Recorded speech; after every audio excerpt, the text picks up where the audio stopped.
A millionaire adopts an orphaned albino boy to everyone's surprise. A few days later, expensive paintings in his house suddenly and mysteriously disappear, making everyone think. A lone streetlight flickered above the park's entrance, casting long, jagged shadows over the pavement. The night air was damp, thick with the scent of rain that had yet to fall. Somewhere in the distance, a siren howled, its cry stretching through the hollow streets before fading into silence. The world felt unnervingly still, as if it were holding its breath. Marilyn Reed walked with slow, measured steps, her arms wrapped tightly around the small bundle pressed against her chest. Her coat was thin, barely enough to shield her from the biting wind, but she hardly noticed the cold. The baby in her arms stirred, letting out a small, breathy whimper, and she flinched as if burned. She had told herself she wouldn't hesitate, that she would walk into the park, find a secluded spot, and leave. No second guessing, no turning back. But now, standing beneath the dim glow of the street lamp, she felt paralyzed.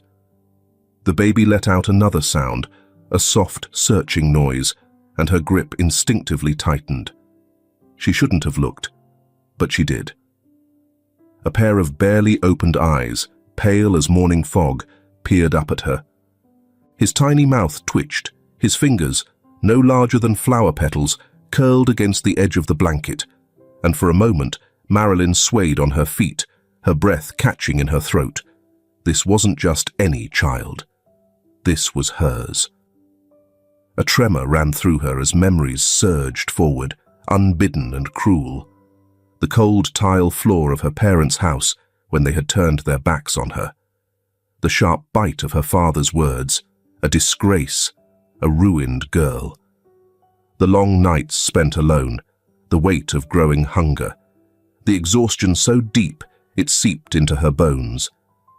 And then the moment she had first seen him, small and fragile in the hospital bassinet, with hair so white the nurses had whispered behind their hands. Marilyn squeezed her eyes shut, willing herself not to feel, not to think. But emotions didn't obey logic. They swelled, tightening around her throat, making it hard to breathe. She had nowhere to go, no home, no money, nothing. What kind of life could she give him? She forced herself to move, one unsteady step at a time, until she reached the old wooden bench near the park's edge. The slats of the bench were rough beneath her fingertips as she slowly, carefully placed the baby down. His whimpers turned into a restless cry, the sound slicing through the quiet like a blade. Her chest ached, but she ignored it. "Someone will find you," she whispered, more to herself than to him. "Someone who can give you a life I can't." She stepped back. Once, twice. The wind picked up, rustling through the trees, scattering dried leaves across the pavement. A soundless sob built in her throat as she turned on her heel, forcing herself to walk away. One step, then another. And then she ran. She ran as if the night itself chased her, as if by outrunning the moment, she could outrun the weight of what she had done. Her heartbeat pounded in her ears, her vision blurred with tears she refused to shed. Don't know how long after, having something inside her twisted violently, an instinct so primal it clawed at her sanity. Go back. Now. She stumbled to a stop, gasping, her hands shaking.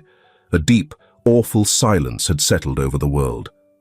She turned, dread blooming in her chest. Her feet moved before she could think, carrying her back toward the bench. The wind had died, the trees stood still, and the streetlight overhead flickered once, then twice. The bench was empty. Marilyn's breath caught. Her eyes darted left and right, searching the darkness.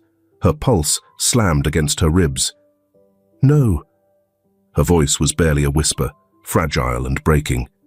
She rushed forward, hands gripping the cold wooden slats, as if somehow she could force time to rewind. But the only thing left behind was a faint imprint on the bench, a ghost of warmth quickly fading in the night air. A strangled sound tore from her throat as she stumbled back, her legs suddenly weak beneath her. Someone had taken him, Her baby. Marilyn turned wildly, scanning the empty park, but there was no one. No footsteps, no sign of movement. The night had swallowed him whole. The weight of the moment crashed over her, drowning her in a tidal wave of horror and regret. And then, for the first time in years, Marilyn Reed collapsed onto the pavement and wept. A few minutes ago, the air smelled of damp earth and stale city smoke, the kind of lingering scent that clung to buildings after a long, cold evening. The glow of flickering streetlights stretched shadows across the cracked pavement, stretching and twisting as the wind picked up. Somewhere beyond the empty streets, a dog barked, its sharp cry echoing through the quiet. Ms. Calloway pulled into a near-deserted parking lot beside the park, shutting off the engine of her old sedan with a sigh. The dashboard clock glowed 2:17 a.m., far past when she should have been home. Her shoulders ached, stiff from another grueling shift at the child services office, but the exhaustion was more than physical. It was bone deep, the kind that made her stomach feel hollow. The bark came again, closer this time. She hesitated, her fingers still wrapped around the steering wheel.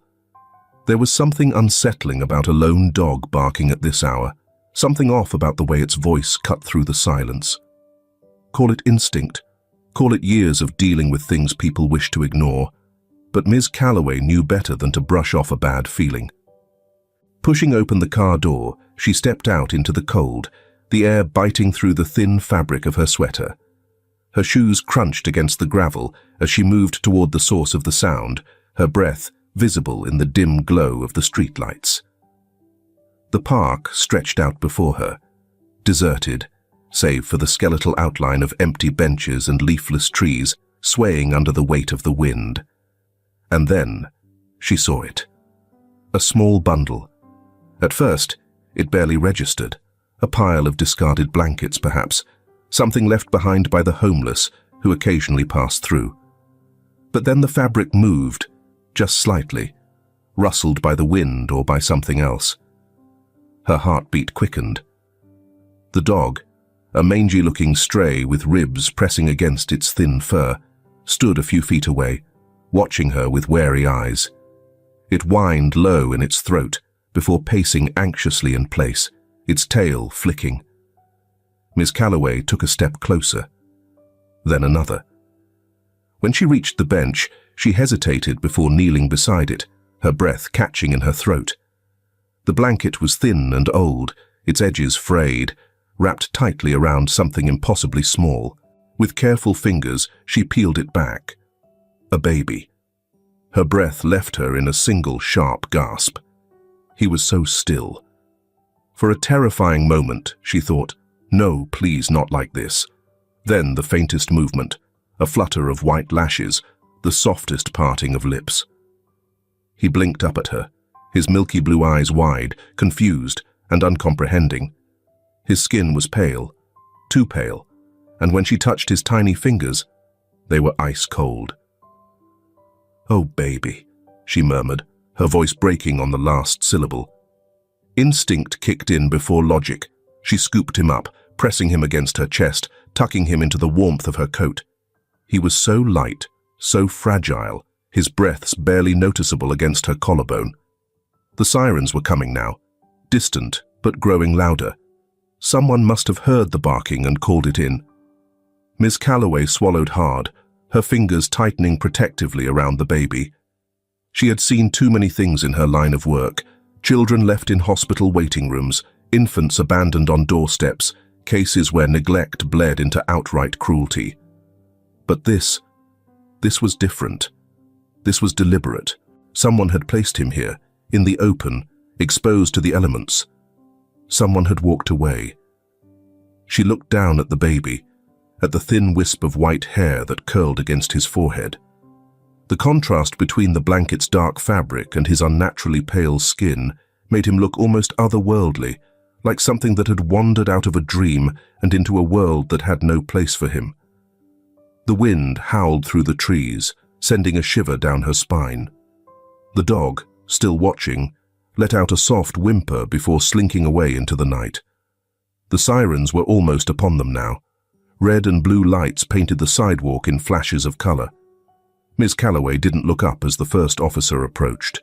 She only rocked the baby gently, holding him tighter as she whispered into the crook of his tiny ear. "You're safe now, little one." And for the first time that night, she allowed herself to believe it. The walls of the orphanage hummed with laughter. The sharp, high-pitched voices of children bounced off the worn wooden floors, mingling with the occasional thud of running feet and the scrape of plastic chairs shifting against linoleum.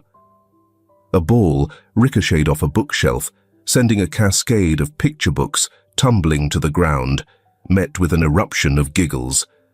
Henry sat cross-legged in the farthest corner of the room, away from the chaos, a box of crayons beside him. His fingers moved steadily, carefully pressing color into the thick paper beneath him. Emerald green for the leaves, a bold sunset streaking across the sky, a home he had never known but could imagine in vivid detail. His world was built through colors, ones that did not exist for him in real life, but spilled onto the page like tiny, desperate prayers. He heard them before he felt their presence. "Ghost boy," a voice whispered from across the room, laced with the kind of amusement only children could craft from cruelty. "No color, no shadow." Another snickered, emboldened. "Maybe he's not even real." Henry didn't look up. He never did. Reacting only gave them reason to continue. Instead, he reached for the deep blue crayon and pressed it against the edge of the paper, drawing the sloping lines of a river. His shoulders remained steady, his breathing even. He had learned long ago that silence was his best defense. But he was not invisible. Across the courtyard, beyond the cracked glass of the orphanage window, Gregory Harrington watched. A few minutes earlier, Gregory stepped out of his sleek black car, the orphanage director greeting him at the door. The man was tall and broad-shouldered, with streaks of silver threading through his dark hair. His suit, crisp and perfectly tailored, fit him as effortlessly as the quiet authority he carried. There was no wasted movement in the way he adjusted his cufflinks, no hesitation in his measured strides. Everything about him spoke of a life meticulously controlled. And yet, he had never quite mastered the art of pretending he wasn't profoundly alone. He visited orphanages often. Donations, inspections, financial reports. He handled them all with the same detached efficiency as a business acquisition. He wrote checks without a second thought and shook hands with gratitude that felt rehearsed. But it was never personal, never more than a gesture. Until today. A flicker of movement in the courtyard pulled his attention. Among the scattered clusters of children, one figure remained separate from the rest. A boy, seated on the pavement, bent over a sheet of paper. His hair was pale, unnaturally so, catching the light like spun silver. His skin was almost translucent, a stark contrast to the world around him. Gregory observed him for a long moment. He wasn't like the others, not laughing, not running, not even acknowledging the noise around him. "Who's that?" Gregory asked, his voice even, but his gaze didn't waver. The director hesitated before answering. "That's Henry." Gregory waited, sensing there was more. The director sighed. "He's been here since infancy. No known family, no adoption inquiries." Gregory glanced at her. "Why?" A pause. "People hesitate. His condition makes him stand out.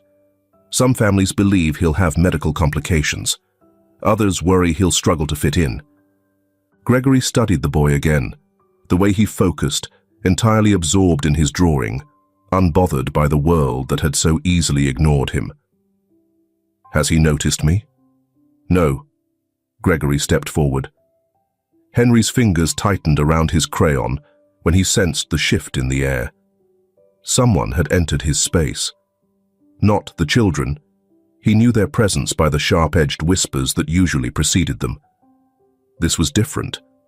He could feel the weight of the gaze, heavier than the usual fleeting glances of visitors passing through. He let out a slow breath before looking up. The man standing before him was tall and sharply dressed, carrying himself with the kind of stillness that commanded attention. His eyes, a dark, unreadable brown, studied Henry with neither pity nor forced kindness. Henry blinked. He was used to polite smiles and soft words meant to comfort. But this man simply looked, as though he were trying to solve something rather than fix it. Gregory crouched down, balancing his forearms on his knees. His eyes flicked to the drawing. "You like to paint," he observed, his voice low and smooth. Henry nodded once. His posture remained polite and careful as he placed his crayon down and sat up straighter. "Yes, sir," he answered softly. Gregory's brow lifted slightly at the formality. He glanced back at the director. "He's polite." She smiled faintly. "Very." Henry waited, uncertain why this man lingered when so many others moved past him without a second thought. Gregory tapped a finger against the edge of the drawing, noting the detail, the care. "This place," he said, tilting his head slightly. "Is it real?" Henry hesitated before answering. "Not yet." Gregory considered that answer longer than he should have. Then, without breaking eye contact, he reached into his jacket pocket and pulled out a pen. With one smooth motion, he uncapped it and scrawled something on the corner of Henry's drawing before handing it back. Henry looked down. A number, a signature. Gregory stood, his gaze still steady. "I'll be back." The words were simple, devoid of promises, and yet they settled into Henry's chest with unexpected weight. Gregory turned, walking toward the orphanage office. Henry sat frozen, staring after him. For the first time in years, someone had looked at him and seen something, and that terrified him more than anything else. The orphanage smelled of chalk dust and faint traces of detergent, the kind that never quite masked the scent of old wood and time-worn furniture. Outside, the sun hung low, spilling golden light through the smudged windows, casting long, uneven shadows across the tiled floors. A distant clang of metal trays in the dining hall echoed through the hallways, blending with the constant murmur of voices, small, excited, restless. Gregory Harrington adjusted the cuffs of his coat as he stepped inside, his polished shoes clicking softly against the linoleum. He had been here before, many times in fact. Each visit had been routine, discussing funding with the director, reviewing reports, and ensuring the facility remained well maintained. A transaction, nothing more. Today should have been no different. But something about this visit felt less like an obligation and more like unfinished business. The director greeted him with a practiced smile, a clipboard tucked under her arm. "Mr. Harrington, thank you again for your continued generosity." Gregory gave a polite nod, glancing briefly at the papers she offered, budget allocations, renovation plans. He skimmed them with the efficiency of a man who had long mastered the art of reading between the lines. "Anything urgent?" he asked, already sensing the answer. The director hesitated. Then, almost as an afterthought, she glanced toward the courtyard. "There's one thing. A boy. Henry. I believe you met him last time. The boy that you said we should pay more attention to." Gregory's posture remained unreadable, but his eyes flicked toward the window before she continued. "He's in good health," she assured him, "but his eating habits are inconsistent. He eats little and has trouble sleeping. Nightmares, we think, though he never speaks of them." Gregory folded his arms, his expression unreadable. "And the other children?" The director hesitated. "He keeps to himself." That much Gregory had already observed. He had seen Henry before, sitting alone, untouched by the usual chaos of childhood, as if he existed in a different rhythm from those around him. He didn't fit. Not because he couldn't, but because the world had already decided he wouldn't. Gregory nodded, dismissing the reports with a single gesture. "I'll take a look around." The courtyard buzzed with life. Children rushed toward the volunteers, their faces bright with anticipation, their hands eagerly reaching for the candy and toys being distributed. The air was thick with the sound of chatter, laughter, and the occasional squeal of delight as someone unwrapped a new gift. Henry remained still. He sat cross-legged on the pavement, his crayon gliding steadily across the paper on his lap. A house, large and grand, took shape beneath his fingers. He shaded the windows dark, leaving the inside empty. Gregory watched. The boy did not look up, did not react to the flurry of movement around him. His focus was unshaken, absorbed in a world no one else could see. Gregory exhaled slowly before stepping forward. He did not speak. Instead, he reached into the paper bag in his hand and set a sandwich down beside Henry. The boy stilled for a fraction of a second, his grip on the crayon tightening. Then, finally, he looked up. Their eyes met, one searching, the other unreadable. Henry's gaze flickered briefly to the sandwich, then back to the man before him. His expression remained neutral, but there was something beneath it, a quiet wariness, the kind that came from knowing nothing was ever given without reason. Gregory's eyes dropped to the drawing, a house, large, grand, but empty. Something tightened in his chest. "You don't like the candy?" Gregory asked, his tone even. Henry hesitated before shaking his head. "I prefer sandwiches." His voice was soft, deliberate. Gregory raised an eyebrow. "Smart choice." A long pause. Then Henry, still uncertain, reached for the sandwich. He unwrapped it carefully, taking a small, measured bite. Gregory watched as the boy chewed slowly, thoughtfully, before lowering his gaze back to the drawing. Silence stretched between them, unhurried, comfortable. Then, without looking up, Henry spoke again. "I think houses feel lonely," he said simply, "when no one lives in them." Gregory's breath stilled for a fraction of a second. He glanced down at the picture again, at the darkened windows, at the empty space within. He recognized that emptiness. He had lived in it for years. Henry lifted his head slightly, his expression unreadable.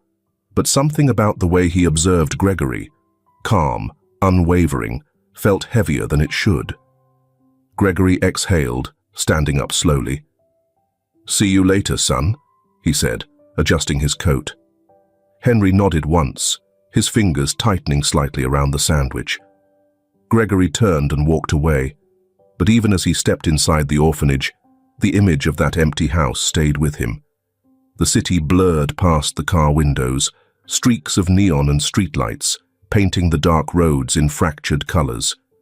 The rhythmic hum of the engine filled the silence, punctuated only by the occasional hiss of tires against damp pavement.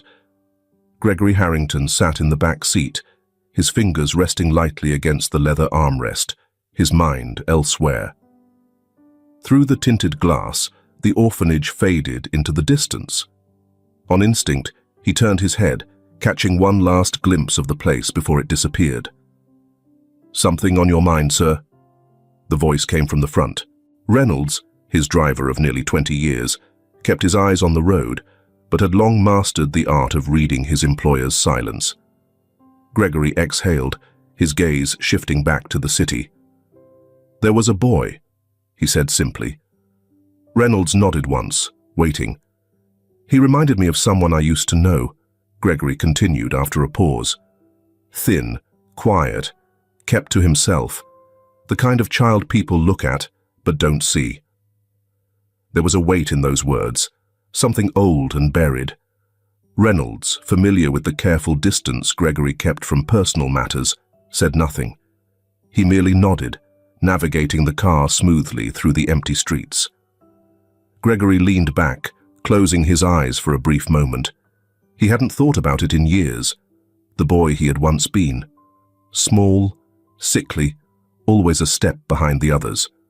The one who had learned early that kindness was often followed by conditions, that loneliness was a safer companion than hope. The memory settled in his chest like a stone. The mansion loomed in the darkness, its towering iron gates parting soundlessly as the car rolled up the long driveway.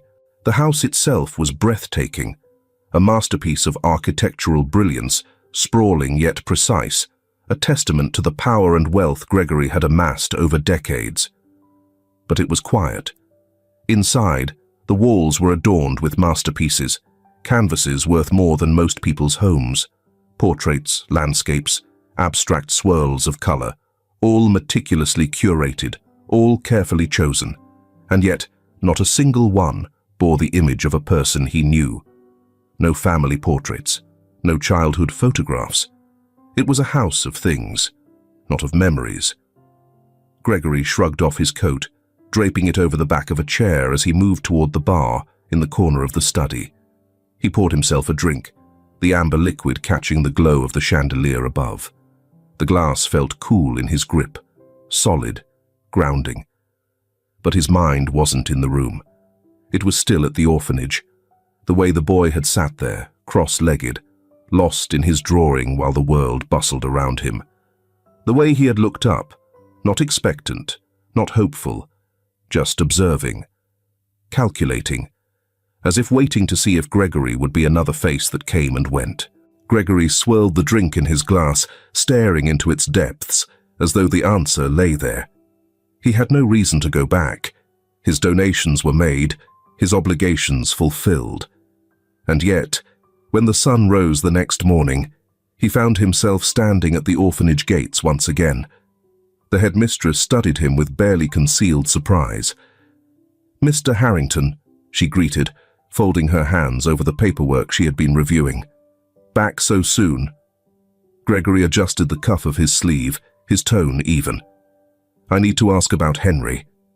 The woman's expression faltered slightly, though she masked it quickly. "Henry? Is there a problem?" Gregory ignored the question. "Tell me more about him." She hesitated, then exhaled. "As you know, he's quiet, well-mannered, very independent for his age." A pause. "He doesn't have much of an appetite, though. He eats little and has trouble sleeping. The caretakers think he has nightmares, but he won't talk about them." Gregory's jaw tightened slightly. "And adoption inquiries?" The woman sighed, leaning back in her chair. "None." That was enough. "I'll take him." The statement hung in the air, stark and final. The headmistress blinked as though she hadn't heard him correctly. You want to adopt Henry?" "Yes."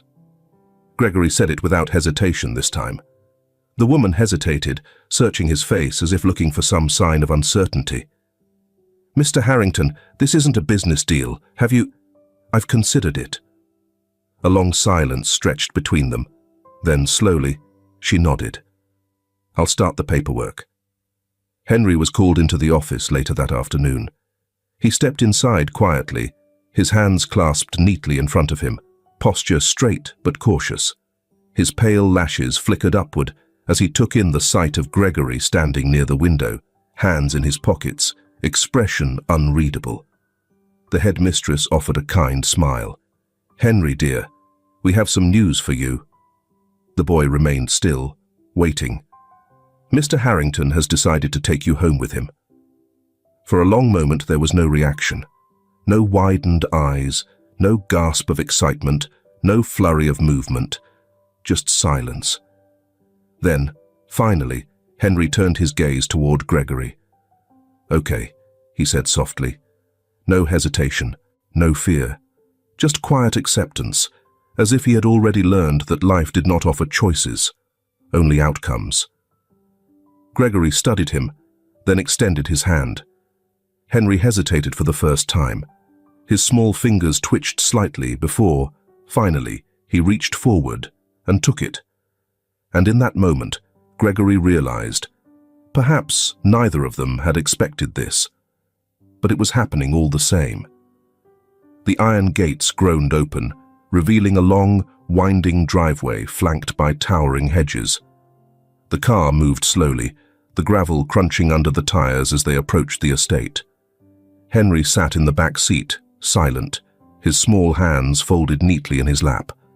From the window, he watched the mansion come into view, an imposing structure of stone and glass, standing against the night like a fortress.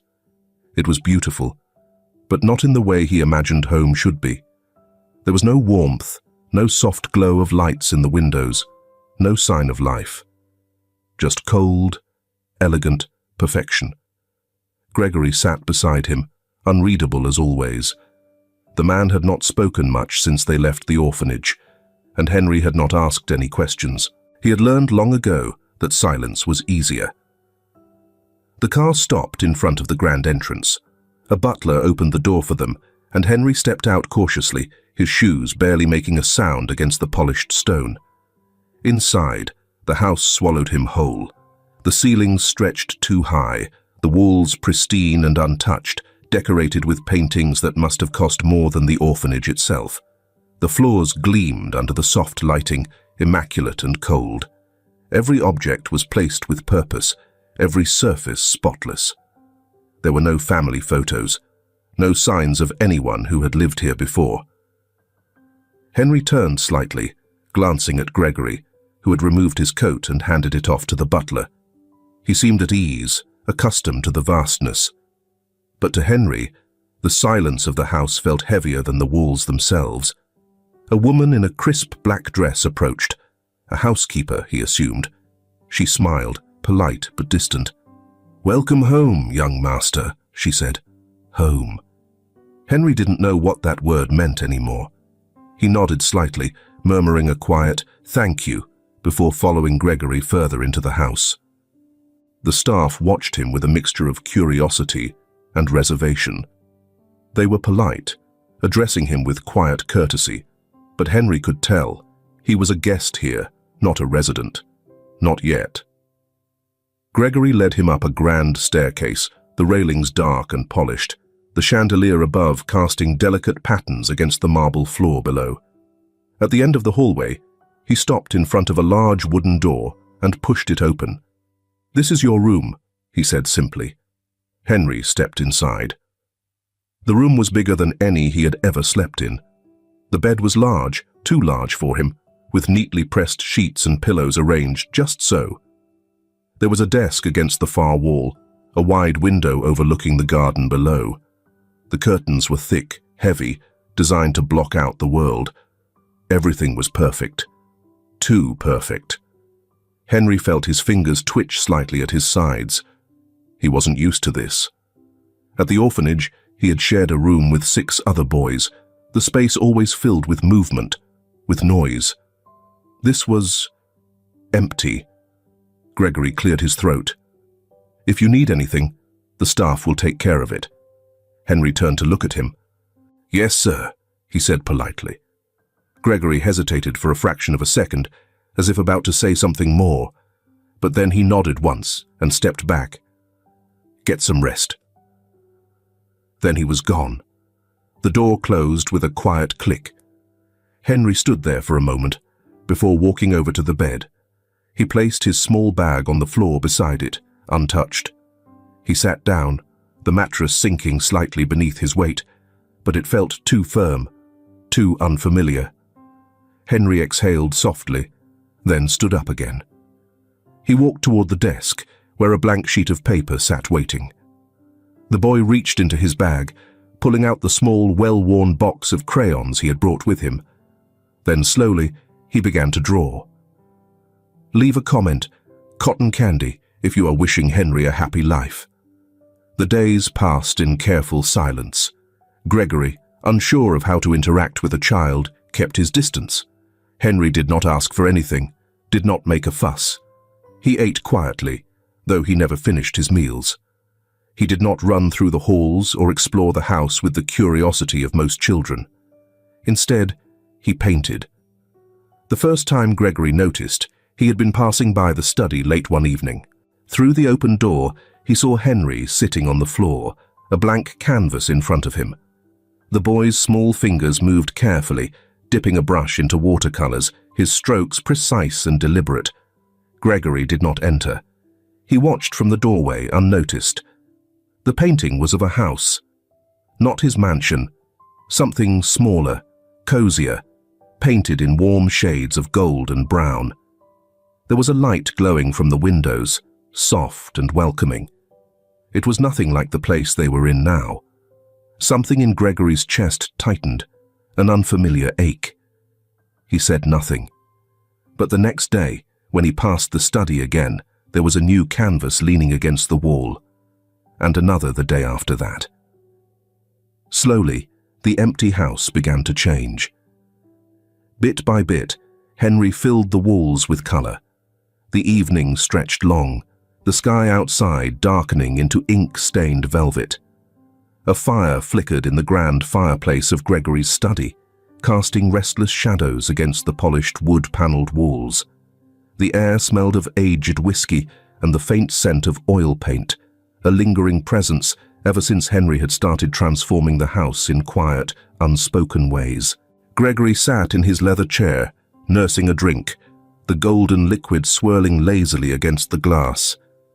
The mansion was silent, save for the occasional crackle of embers, the low hum of the central heating system, and the soft scratching of a crayon against paper. Henry was on the floor near the coffee table, sketchbook open, his small hands moving methodically, layering blues and greys into something Gregory couldn't quite see yet. He had long since learned that the boy preferred to exist in silence. That conversation was something Henry engaged in only when necessary. Gregory found he didn't mind. A sharp knock on the door shattered the peace. Gregory exhaled slowly, setting down his glass. "Come in." The door swung open, and Vincent Gibson strolled in, his presence commanding and effortlessly loud. He was dressed in an expensive suit, the scent of his cologne arriving a second before he did, thick and intrusive. His grin was easy, but his eyes were sharp as ever, assessing the room before landing on the child sitting on the floor. "Well, I'll be damned." Vincent let out a short laugh. "Didn't know you were into charity cases, Greg." Henry's crayon paused for a fraction of a second before continuing. Gregory's jaw tensed, but his voice remained even. "You were never very good at small talk, Vincent. Get to the point." Vincent smirked, stepping further inside. "Relax. I'm just surprised. You, of all people, with a kid?" He gestured toward Henry with a careless wave of his hand. "What's the story? One of those tax write-off situations?" Henry remained silent, his posture unchanged, though Gregory didn't miss the way his grip tightened slightly on the crayon. Gregory's patience was thin. "He's here because I chose for him to be here. That's all you need to know." Vincent clicked his tongue, shaking his head. "Didn't peg you for the sentimental type." Before Gregory could respond, another figure appeared in the doorway. "Vincent," a woman's voice interrupted, smooth but cautious. "Marilyn." She was younger than Vincent by a decade at least, dressed in a sleek midnight blue dress that clung to her frame in effortless elegance. Her heels barely made a sound as she stepped inside, but something in her eyes sharpened the moment she took in the scene, and then her gaze landed on Henry. She froze.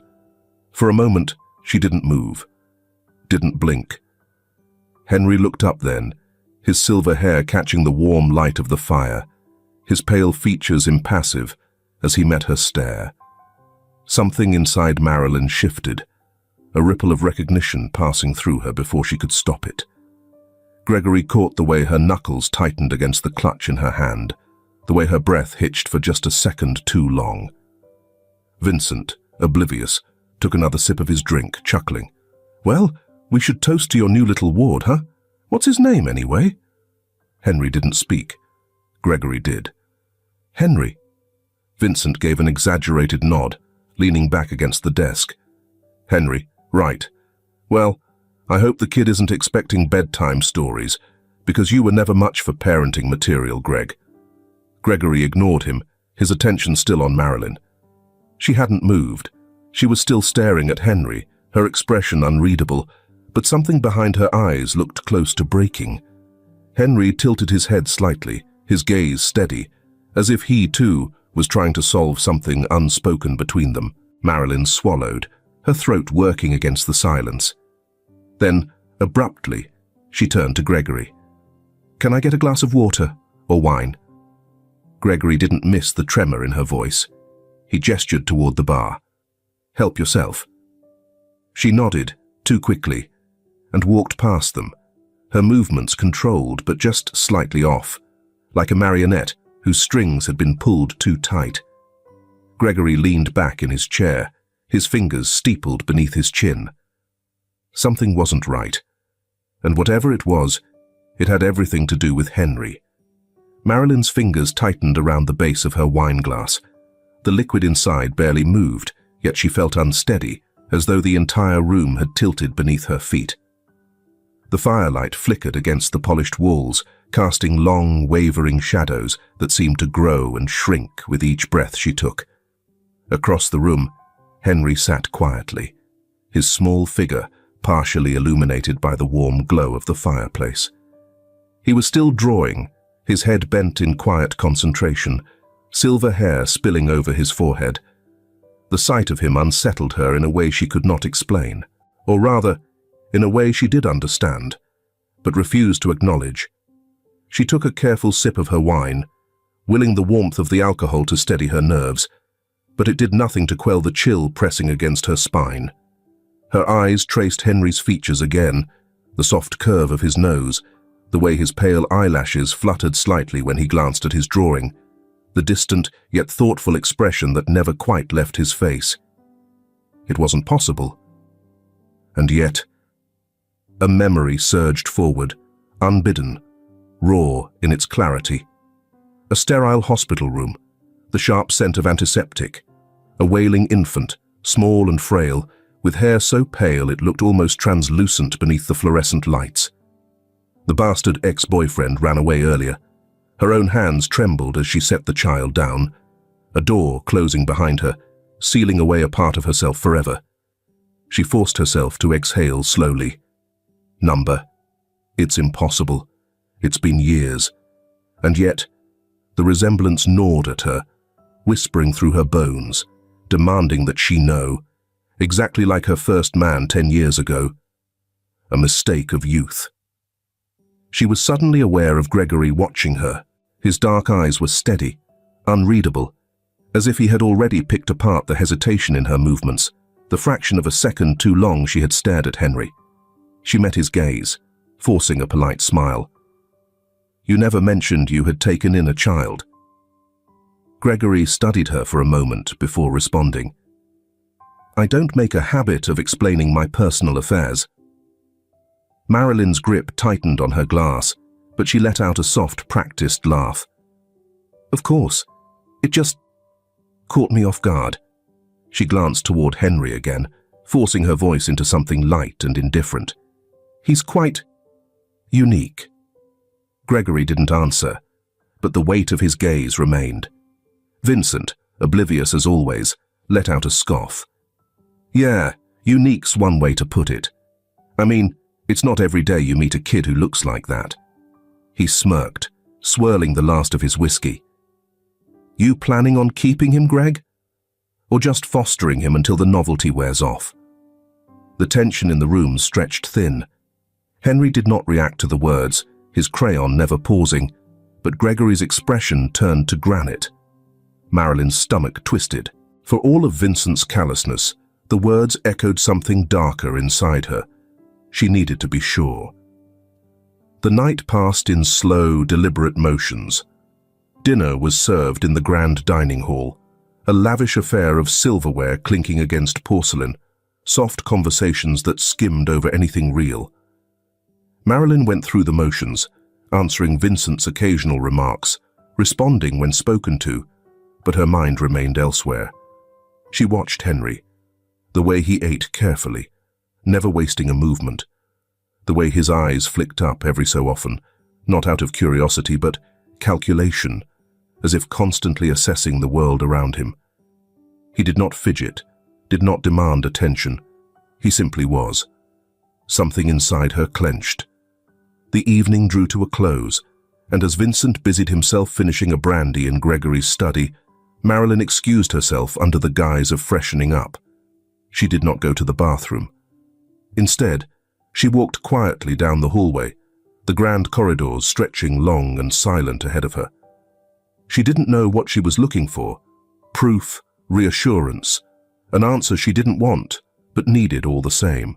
Then, through an open doorway, she saw him. Henry stood at his desk, putting away his crayons. The room was dimly lit, soft pools of golden light casting his small shadow against the walls. She hesitated in the hallway, her pulse hammering. It had to be done quickly. She took a step inside. Henry's back remained to her, his small hands stacking his papers neatly, unaware of her presence. Or so she thought. "I don't like people touching my things," he said suddenly, his voice quiet but precise. Marilyn froze. Slowly, Henry turned, his pale blue eyes meeting hers. There was no accusation in them, no fear, just quiet observation, the kind that made her feel stripped bare. Her fingers curled slightly against her dress. "I was just passing by," she murmured, summoning a soft smile. Henry said nothing. Her heart pounded as she took a careful step closer. "Henry, may I see your hair?" A pause. A long one. Then, without a word, he nodded. Marilyn reached out, her fingers brushing against the fine strands of silver-white hair. And then, with delicate precision, she plucked a single strand. Henry did not flinch, but he did watch her. Marilyn swallowed hard, retreating a step. "You're a very polite boy," she said softly. Henry's expression did not change. "I try to be." She hesitated for a moment longer before forcing another smile. "Good night, Henry." Henry tilted his head slightly. "Good night, Mom." The word Mom hit somewhere deep inside her, but she ignored it, turning swiftly and exiting the room. She walked down the hallway, her pulse roaring in her ears, the single strand of hair clenched between her fingers. Tomorrow, she would find out the truth, even if she already knew the answer. The results came in a plain, white envelope. Marilyn's hands trembled as she held it, the edges of the paper digging into her palms. She hadn't slept since leaving Gregory's estate, hadn't been able to erase the image of Henry's pale blue eyes, his quiet stare, the way he had simply let her take a strand of his hair without question. She already knew. But knowing and proving were two very different things. The air in her bedroom was thick with silence, broken only by the soft rustling of paper as she unfolded the results. Her eyes scanned the document, her breath catching as she reached the only line that mattered. 99.99% probability. Her stomach twisted. The glass of water on her nightstand remained untouched. She reached for it with a trembling hand, but her fingers stopped inches away. The weight in her chest grew heavier, pressing down, suffocating. Henry was her son, the child she had abandoned, the child she had forced herself to forget. A dry, bitter laugh escaped her lips before she could stop it. You didn't forget. You buried it. The life she had carefully constructed, the husband, the wealth, the polished perfection, felt fragile now, like glass about to shatter. She had told herself back then that she was making the right decision, that she was too young, too unprepared, that giving him up meant giving him a chance at something better. But had it? Had she saved him, or had she merely saved herself? She pressed a hand to her mouth, squeezing her eyes shut. This wasn't something she could ignore. She had to see Gregory. She arrived at the estate the next afternoon, her nails digging into her palms as she stood at the front door. The butler recognized her instantly and stepped aside without question. "Mr. Harrington is in his study," he said. Marilyn nodded, stepping inside. The house was as imposing as ever, but it felt different now, its grandeur oppressive rather than impressive. Her heels echoed against the marble floors as she made her way down the long hallway, her pulse a steady drumbeat in her ears. The study door was slightly ajar. She pushed it open. Gregory was seated behind his desk, flipping through a document, but the moment he saw her, his gaze sharpened. He set the papers down, his expression unreadable. "Marilyn!" His voice was calm, but there was a weight behind it. "This is unexpected." She closed the door behind her, swallowing hard. I need to talk to you." Gregory leaned back in his chair, studying her. "I figured as much." She hesitated, fingers tightening around the test results she had tucked into her coat pocket. Her voice was unsteady when she finally spoke. "It's Henry." Gregory's expression didn't change, but the air in the room shifted. She forced herself to continue. "I had a DNA test done." She exhaled sharply, as if saying it aloud made it more real. "He's mine." A heavy silence followed. Gregory didn't speak. He didn't move. His face remained unreadable, but his fingers curled slightly against the armrest of his chair. Marilyn pulled the test results from her pocket and placed them on his desk. Gregory didn't look at them. His gaze remained locked onto hers. "And now what?" His voice was low, dangerously calm. "You expect me to hand him over?" Marilyn's throat tightened. "No." The word was barely above a whisper. She shook her head, trying to steady herself. I want to know he'll be safe." Gregory finally looked down at the paper in front of him, his eyes scanning the result that confirmed what she had already said. Then, slowly, he exhaled, leaning back in his chair. "Safe," he repeated, his tone edged with something unreadable. "That's an interesting word, coming from you." Marilyn flinched. She deserved that. She gripped the edge of the desk, forcing herself to meet his gaze. "I made a mistake," she admitted. "A terrible one." Her voice cracked. "I was young, I was scared, and She inhaled sharply. "I walked away when I shouldn't have." She turned away from him, pressing her hands against her temples. "But I didn't come here to take him back. I wouldn't do that to him or to you." She swallowed hard, blinking against the tears burning in her eyes. I needed you to know the truth. And I needed to know that he's with someone who sees him." Gregory was silent for a long time. Then finally he spoke. "He's not going anywhere." Marilyn turned back toward him, her breath hitching. Gregory's gaze was unwavering. "You may have given birth to him, but I brought him home. I sat with him in silence when he couldn't sleep. I watched him paint the walls of a house that had never been a home before he arrived." His voice was steady, but there was something raw beneath it.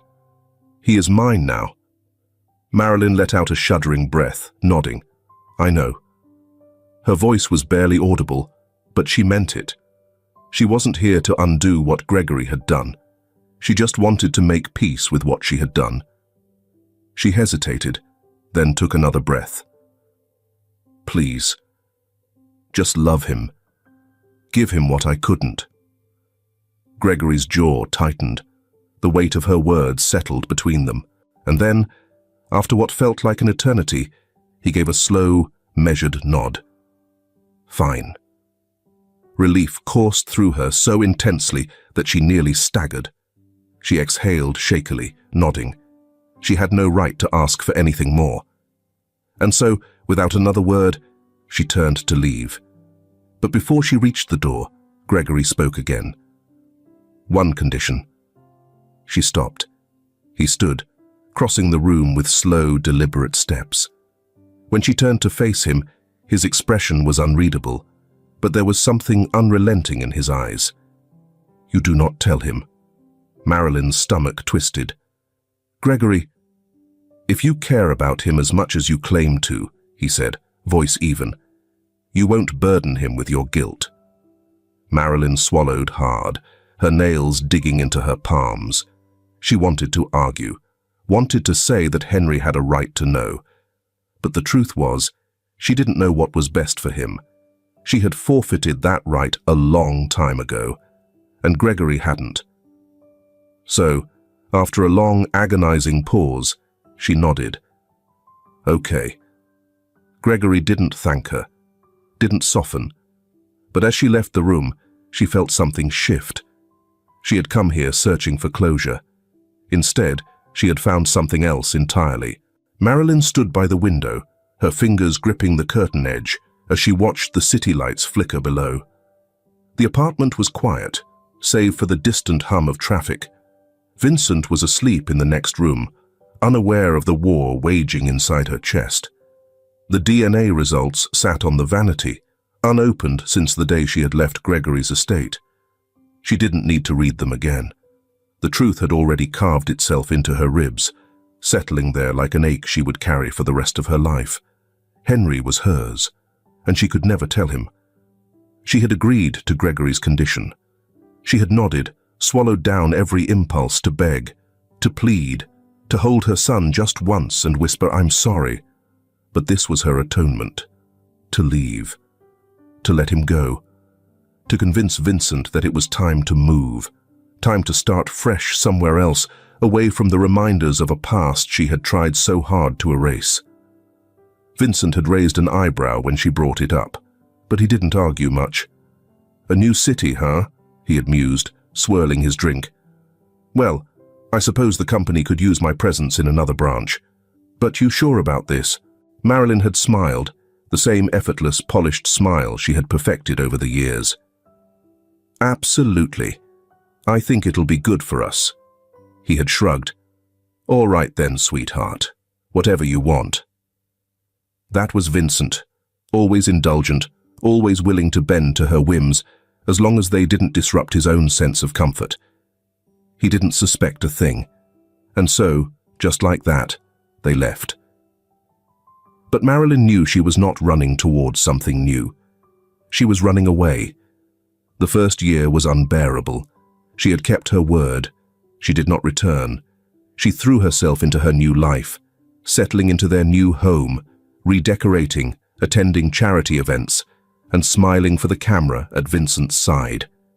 She played the part of the perfect wife, flawless and composed, as if nothing had changed. But something had, because Henry was still there in the back of her mind, a shadow she could not escape. His face, his quiet way of watching, his hands carefully coloring between the lines, her son, the child she had given away. As the months passed, the ache in her chest only grew, a gnawing guilt that festered in the silence of their sprawling penthouse, in the empty hours when Vincent was away. Then his birthday arrived, and she couldn't stay away. She returned in secret, slipping into the city unnoticed, her car stopping just beyond the estate's wrought iron gates. She stayed in the shadows, unseen, watching through the gaps in the towering fence. Henry was outside in the garden, seated on the grass with his sketchbook open, a paintbrush moving steadily across the page. The sun cast a soft glow over his silver hair, and for the first time in years, Marilyn saw him smile. He was different now, stronger, healthier, happy. Gregory stood a few feet away, hands in his pockets, watching the boy with a quiet attentiveness. There was no impatience, no forced responsibility, only an unwavering presence, the kind that spoke of something unspoken but understood. Marilyn's breath caught in her throat. He had kept his promise. Henry had found something she could have never given him. A home. She watched for nearly an hour, standing in the cold, her hands trembling, her heart caught between sorrow and relief. Then, before she could let herself be seen, she turned and left. It became a ritual. Every year, on his birthday, she returned. She never stepped inside. She never spoke to him. She never let him see her. But she was there, watching from the edges of his world, an invisible presence, lingering just long enough to reassure herself that he was okay. And he was. She saw him grow, taller, more confident. She saw the way his paintings evolved, from simple shapes to breathtaking landscapes, to portraits of people who were not her. She watched as Gregory became the father Henry needed, guiding him through the years with steady patience. And every year, it got harder. Because Henry was happy, because Gregory had done what she could not, because she had made the right choice. And yet, the ache never left. The what-ifs never stopped whispering. She was not his mother, not in the way that mattered, She was just a stranger watching from behind the glass. And that, she told herself, would have to be enough. The mansion no longer felt like a museum. Once, its walls had been adorned only with expensive, lifeless artwork, cold masterpieces chosen for their value rather than their meaning. Now, every hallway, every room, every empty space had been touched by color. Henry's paintings covered the house like ivy, reclaiming abandoned ruins.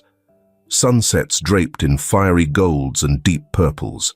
Bustling city streets, alive with faceless figures. Cozy homes glowing warmly in the night.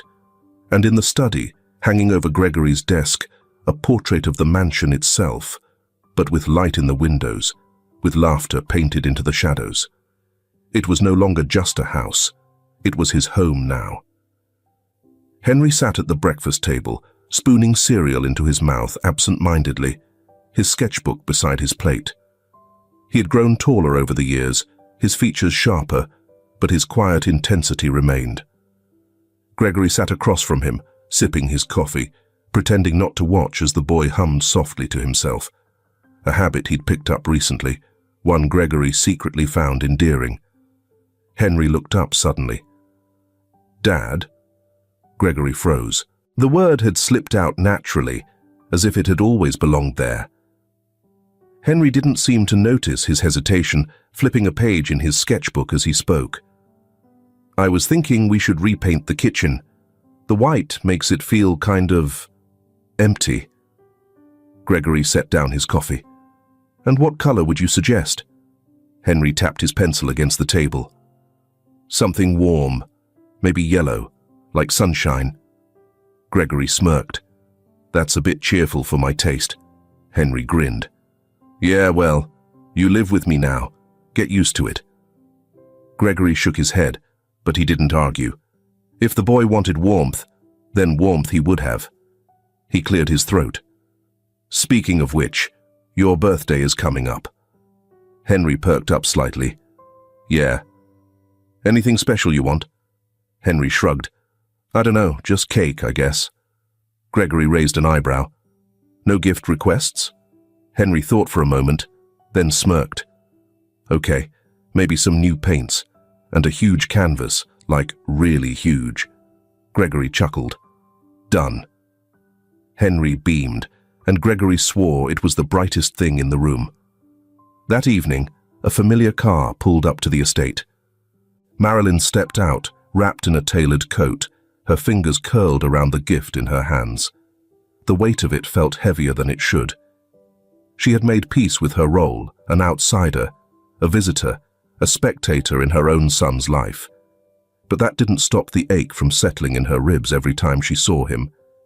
The door opened before she knocked. "Come in," Gregory said. She stepped inside, inhaling the scent of old wood, faintly mixed with something new. Paint, she realized. The house was different. The walls were different. It was no longer just marble and wealth. It was alive. Gregory led her to the study. Henry sat cross-legged on the floor, paint streaked across his hands, a half-finished canvas in front of him. He turned at the sound of footsteps. Marilyn smiled. "Happy birthday, Henry." He returned her smile, easy and polite. "Thanks." She knelt down, extending the book in her hands. "I got you something." Henry took it, studying the cover, an art collection of rare classical pieces. His fingers brushed over the pages, admiration flickering in his eyes. "Whoa, this is amazing." Marilyn swallowed against the lump in her throat.